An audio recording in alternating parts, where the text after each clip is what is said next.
Pernah nggak sih kalian nonton film yang filmnya itu tuh berusaha keras banget membuild up karakter protagonis yang jahat, yang susah untuk kita sukai, sehingga kita jadi malah pengen melihat dia gagal. Tapi kemudian filmnya malah membuat kita merasa bersalah saat actually memberikan ending yang kita mau. Belum pernah kan? Ya, nonton aja nih I Care A Lot di Netflix. Aku pun rasa-rasanya baru sekali inilah nonton film yang pretensius dan tendensius kayak gitu. Kok bisa ya sutradara dan penulis naskah J. Blackson merancang seperti demikian? Gampang. Tentu saja dengan mengusung narasi berupa perempuan yang berjuang melawan pria dan dunia mereka.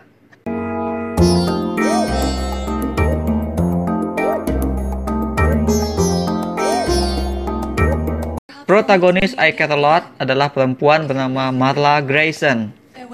Dan satu-satunya hal yang grey pada dirinya ya nama belakangnya itu. Selebihnya Marla ini total hitam. Serius. Jadi begini. Kerjaan Marla ini tuh gampangnya kayak pengelola panti jompo lah.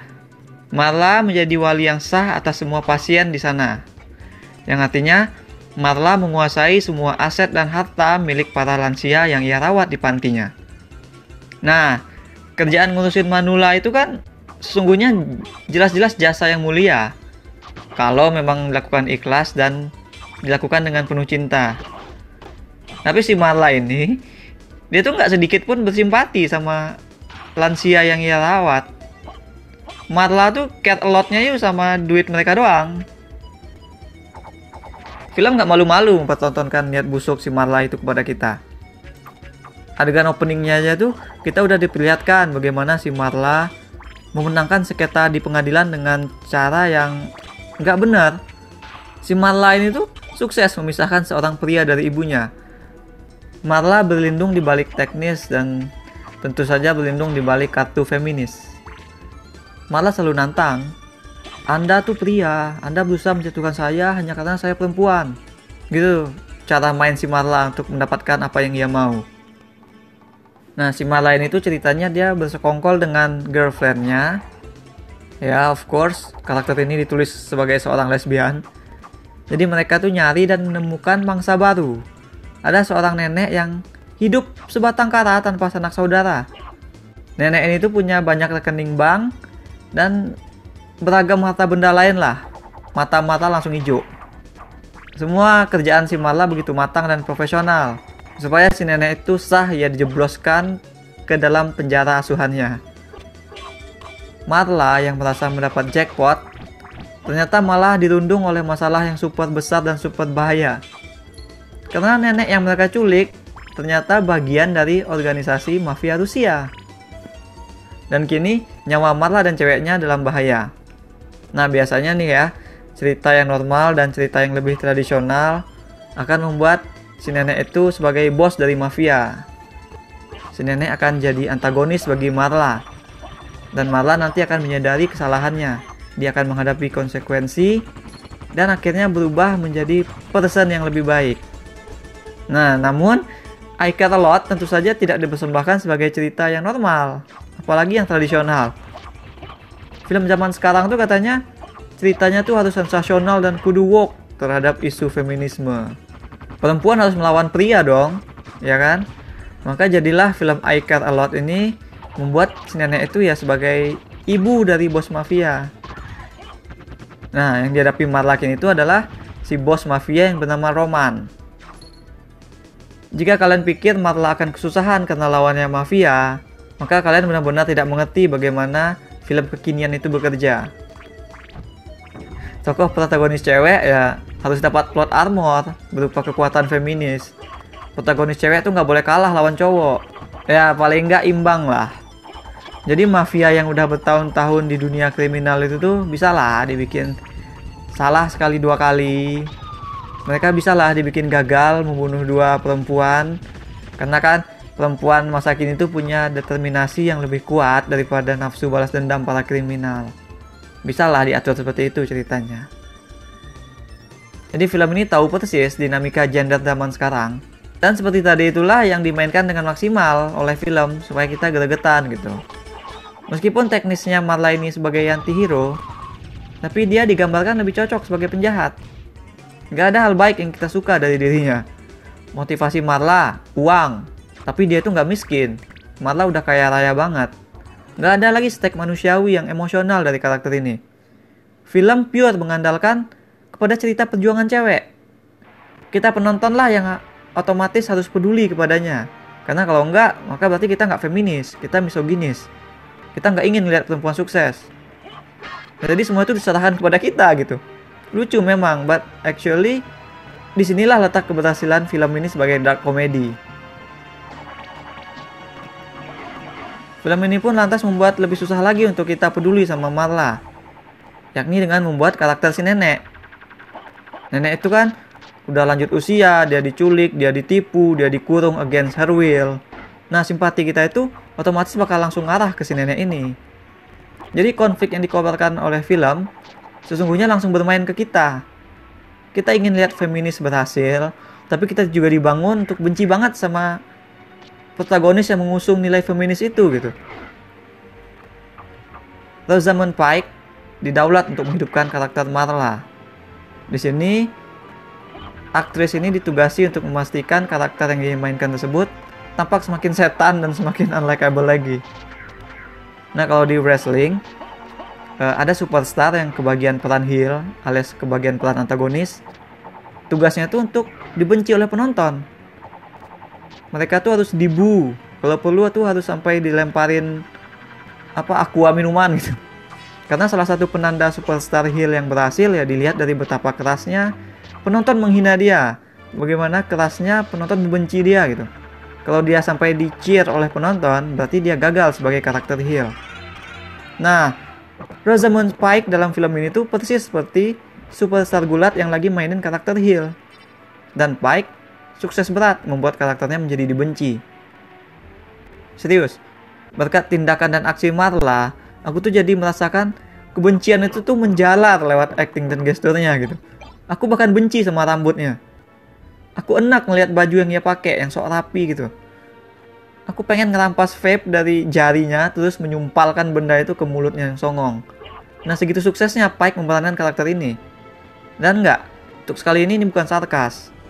Rosamund Pike memang is that damn good maininnya. Dan menyusul di belakangnya ada Peter Dinklage yang juga bermain heel dengan bagus banget sebagai Roman. Kalau dipikir-pikir, actually tantangan peran Dinklage di sini tuh mungkin lebih sulit dari tantangan si Rosamund Pike. Karena film perlu Roman untuk tetap menjadi villain. Perlu Roman sebagai lawan Marla. Kesulitannya adalah Roman di sini tuh posisinya sebagai korban. Apalagi dia tuh bertubuh kecil, ibunya diculik, disekap, benda berharga miliknya dicuri. Nah, ini tuh udah korban banget, tapi penonton nggak boleh sampai kasihan sama karakter ini. Dinklage paham tugasnya tersebut. Dia paham the grand design dari narasi film ini adalah memperlihatkan both Marla dan Roman itu sebagai pribadi yang jahat. Nah, untuk itu maka si Dinklage menyuntikkan kesan violence ke dalam karakternya. Jadi di balik karakternya yang pendiam itu, dia sukses menguatkan kesan dangerous, kesan berbahaya gitu. Antara cowok dan cewek memang akan selalu ada batasan, akan selalu ada perbedaan. Gender itu nggak bisa sama, udah kodratnya nggak bisa sama. Tapi kalau soal moral, nggak ada gender yang lebih baik di atas yang lain. Film ini memperlihatkan at their lowest, cewek dan cowok sebenarnya sama. Bisa jadi sama-sama jahat, bisa jadi sama-sama culas, sama-sama curang untuk mengejar suatu kesuksesan. Nah, film ini ngasih solusi berupa daripada saingan, sebaiknya kerjasama aja untuk meraih sukses. Nah, menurut kalian, kenapa sih sekarang itu semuanya kayak menang-menangan gitu, kayak bersaing? Kayak misalnya kan baru-baru ini kita mendengar soal perempuan pengen eksis di podcast karena menurut mereka podcast itu masih area laki-laki. Menurut kalian, apakah itu semua hanya narasi nggak mau kalah aja? Atau menurut kalian apa ada lapisan yang lebih dalam lagi dari permasalahan ini semua? Silahkan berbagi pikiran kalian di komen ya. Dan kemudian datanglah ending film ini. Endingnya itu berupa punchline dari komedi gelap yang udah dibangun oleh narasi sekian lama tadi. Kita udah dibuat menantikan konsekuensi menimpa Marla. Kita udah digoda oleh banyaknya adegan yang seperti Marla itu akan mendapat ganjaran. Kita benar-benar dibuat menantikan Marla mendapat derita. But then when the time comes, film melakukannya dengan cara yang seolah menuduh kita yang senang dengan konsekuensi itu akhirnya datang sebagai seorang misoginis gitu. Seolah menuding kita lebih senang melihat Marla gagal. Semua konflik tadi terakumulasi untuk membuat kita merasa kita tuh feel bad karena udah senang karakter perempuan mendapat hukuman. Kita tercabik antara moral dan feminis itu sendiri. Nah, yang paling lucu dari semuanya itu adalah justru reaksi kita terhadapnya. Terhadap ending tadi, kita nggak mau tampak misoginis sehingga banyak dari kita yang berpura-pura benci sama ending film ini. Nggak ngaku suka. Padahal dengan begitu tuh sesungguhnya kita telah menjadi sama dengan film ini. Kita telah menjadi sama-sama pretensius. Ya, aku menyebut film ini pretensius karena dia sebenarnya sama sekali tidak berniat untuk menceritakan tentang Marla. Tapi semua ini dibuat untuk menyerang kita. Karena jika ini ada cerita tentang Marla, maka seharusnya film memberikan inner journey. Marla sebagai pribadi harusnya mendapat pelajaran yang lebih dalam daripada sekedar menjadi mau bekerja sama dengan pria yang tadinya yang anggap musuh. Nah, tapi kan enggak. Ceritanya nggak pernah membahas soal innernya si Marla. Absennya pemikiran Marla soal tindakannya sendiri itulah yang menjadi penanda utama bahwa film ini itu tidak dibangun sebagai cerita atau sebagai journey dari Marla, melainkan sebagai dark comedy dengan reaksi kita lah sebagai joke-nya. Jadi ya, untuk menyimpulkan, kalau urusan kreatif, aku kasih poin lah untuk kreativitas film ini. Memang baru sekali ini rasanya aku menonton film yang seperti ini gitu. Aku mengerti konsep dan konteks dari dark comedy yang pembuatnya incar. Film ini juga punya nyali dan berkreasi sesuai nyalinya tersebut. Kita bisa bilang visi film ini benar-benar kuat mengarahkan semua elemen ke tujuan itu. Penampilan akting yang menghidupinya pun gak main-main. Namun sebagai film utuh, risk yang diambil dengan berani itu gak pernah membuat film ini fit in ke dalam bentuk sebuah film yang bagus gitu. Karakter protagonisnya unlikable, simpati kita malah ke karakter yang lain. Semua kejadiannya tampak lemah karena mengandalkan poin-poin yang sepertinya tuh di dunia nyata nggak begitu gitu. Film ini dengan sengaja membagi dua penonton, menjadi yang mengaku suka atas perjuangan perempuan dan yang bilang tidak suka karena kesel sama karakternya. Padahal filmnya ini sendiri bergagasan soal bekerja sama kan. Jadi kenapa dia membagi? Nah, menurutmu kira-kira sikap yang seperti itu sikap apa namanya? Aku berikan 5 dari 10 bintang emas untuk I Care A Lot. That's all we have for now. Jangan lupa hit like dan subscribe supaya nggak ketinggalan review-review dan playthrough lain. Kunjungi mydershit.com untuk baca review dengan lebih detail. Kalian juga bisa kunjungi toko Mydershit di Cipta Loka karena ada banyak kaos dan pernak-pernik yang unik. Cocok untuk kado ataupun untuk dikoleksi. Thanks for watching. Remember in life, there are winners and there are losers.